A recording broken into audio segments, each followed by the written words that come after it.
đây mà planនេះបងប្អូនទាំងគ្នាគ្រាន់តែក្បែរដីជាប់ផ្លូវហ្នឹងគឺប្រវែង130ម៉ែត្រជម្រៅជាង20ម៉ែត្រជាប់នឹងផ្លូវទំហំ20ម៉ែត្រហើយមានផ្លូវ3ព័ទ្ធជុំវិញតែម្ដងបងប្អូនទាំងគ្នា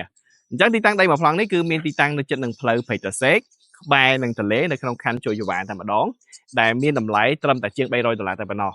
សម្រាប់បងប្អូនដែលកំពុងស្វែងរកដីដើម្បីសង់ជាលំនៅឋានហើយចង់បានបរិយាកាសល្អឬក៏ចង់សង់ជាឃ្លាំងនៅតំបន់ខាងជយវ៉ាហ្នឹងបងប្អូនទាំងគ្នាអាចសាកអញ្ជើញមកមើលទីតាំងដីមួយកន្លែងនេះបានព្រោះដោយសារ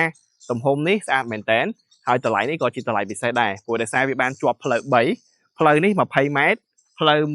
ដែលបងប្អូនទាំងគ្នាបានឃើញខាងនៅខាងឆ្វេងដៃខាងនេះគឺជាផ្លូវដែលមានទំហំ12ម៉ែត្រហើយបើសិនជាផ្លូវនៅខាងចុងខាងនោះវិញគឺមានទំហំ15ម៉ែត្រឯណោះហើយបងប្អូនទាំងគ្នាអាចមើលឃើញបានគឺឃើញទៅដល់គឺជាទន្លេតែម្ដងអញ្ចឹងសម្រាប់បងប្អូនដែលចង់បានព័ត៌មានម្ដងពីទីតាំងដីមួយកន្លែងនេះចង់អញ្ជើញមកមើលដីនេះផ្ទាល់សូមធ្វើការទំនាក់ទំនងតាមរយៈលេខទូរស័ព្ទនៅលើអេក្រង់នេះតែម្ដងឬក៏បងប្អូនទាំងគ្នាអាចឆាតមក page វិទ្យុដើម្បីណាត់ក្រុមការងារយើងមកមើលទីតាំងដីមួយកន្លែងនេះខ្ញុំបាទពីងលេងសូមអរគុណសូមជម្រាបលា